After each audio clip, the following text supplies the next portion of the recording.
Good morning, Rex. Well, Rory's preparations are underway here in Houston. Memorial Park is a venue that he's never played, so making his debut here this week. He played the front nine today in the Pro-Am, the back nine yesterday on his own, but we're still thinking about that Players' Championship win. He's had about a week to put it all into hindsight and to really analyze it, but what will be his overall takeaways from the win at the Players?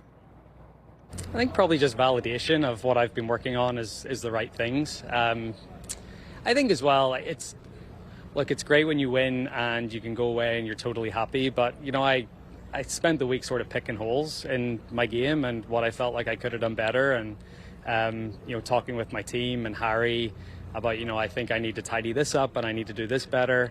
So it's winning is always great. And it was awesome to win in the way that I did. But I also spent the week trying to refine a few things that I felt like I needed to work on. But it's it's nice to have a little bit of a break and a week off and recover and get some work in and get back at it here in Houston. And speaking of Houston, there aren't many golf courses left on the PGA Tour that you haven't played yet. So what is your assessment of Memorial Park as a venue? Yeah, it's sort of nice being able to come to new venues still and do something new. Been out here for a while now, so it's a cool golf course. I really like a lot of Tom Doak's courses. It's very generous off the tee. There's not a lot of rough. It really plays into the longer hitters' hands. But all of the thought or the thinking around this golf course is done from the second shot in. So you got to be a little careful with some of the approaches, but just because of some of the green complexes, and then you're getting up and down, chipping, and that's important this week. But sort of bombs away off the tee, and then figure it out from there.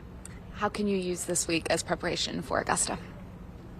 I think what I said about picking holes in my game after the Players, and I think if I can just see some improvements in some of those areas, it's a great week to hit the driver a lot. I didn't hit the driver very well at Sawgrass or at Bay Hill, so to be able to get up on pretty much every tee shot this week and give myself an opportunity to test myself with the driver is a good thing. And speaking of Augusta, I know that you made a scouting trip earlier this week. What did you take from that trip? Yeah, it's always good to just refamiliarize yourself with the place. Looks a little bit different in some areas just because they lost a lot of trees during the storm and in the fall of last year. There's 4 new greens, 1, 8, 15 and 16 are new greens, so just sort of a couple of little subtle changes there. But more so just getting your game plan. I think it's nice to go up early just so that when you're there the week of the tournament, you're not under pressure to feel like you have to play 18 holes one day, or you're just not as rushed. And there's a lot that goes on that week as well with media obligations or the par 3 tournament, and so it's nice to get ahead of things and just go up there, play a couple of practice rounds when it's quiet, and it was a nice trip. So Rory McIlroy was in Augusta, Georgia on Monday of this week, and as he shifts his focus to Houston, this week will be all about getting the competitive reps, or continuing to get the competitive reps that he is looking for major season, or as he put it, filling up his confidence bucket. He mentioned that he spent a lot of time post Players Championship poking holes in his game, so this venue in Houston will be a great place to see progress in the game as he looks to Augusta.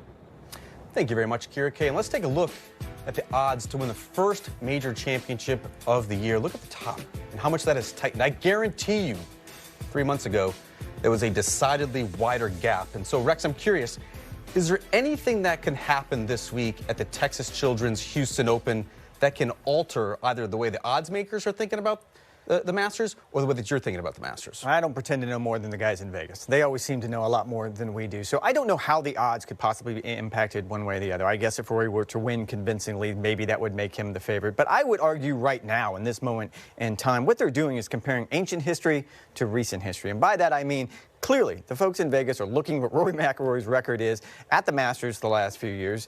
They're adding in the pressure that we know he's going to have when he drives down Magnolia Lane. We all know what that's going to mean to him, trying to get that career Grand Slam, trying to win his first green jacket. But if you just looked at the blind resumes, if I just showed you both players this season, this is what they've done, I think we would say Rory should be the clear favorite. You look at what he did at Pebble Beach. He beat a world-class field on a really difficult golf course in tough conditions. Look at the Players' Championship. World-class field, tough conditions, really difficult golf course. Keep going on and on. Scottie Scheffler has had a good season. I hate the narrative that somehow he's struggling. We're going to get into his stats here in a little bit. It's degrees. It's 1% here and there that the difference is for him this season. But Rory is clearly at another level. Yeah, and like, you don't want to be reactive. You don't want to be a prisoner of the moment. But I do think that what happens in Houston could potentially be altering that list. Imagine if Rory McIlroy wins this golf tournament. I know we're getting ahead of ourselves by 3, 4, 5 shots. If Scottie Scheffler seems to scuffle a little bit as well, like, I could see a changing of the guard. And I think you make a great point where the hesitancy surrounding the odds is less a reflection of how they're currently playing and how they have played over the past couple of decades. It's mental. It's clearly not a reflection of the physical skills. And when it comes to Rory McIlroy, just 2 of his opening 16 rounds at the Masters have been in the 60s. One of those was in 2011. We shot 65, and obviously had the big lead heading into Sunday. The opening average score of the last 4 Masters champions, this is very important, was 66.25. And so Rory McIlroy is not getting himself the best start that's possible, the start that you're going to need to win the Masters. So how can Rory get into the best headspace possible to play with freedom and to play sort of up to his immense, enormous potential that we obviously know he has?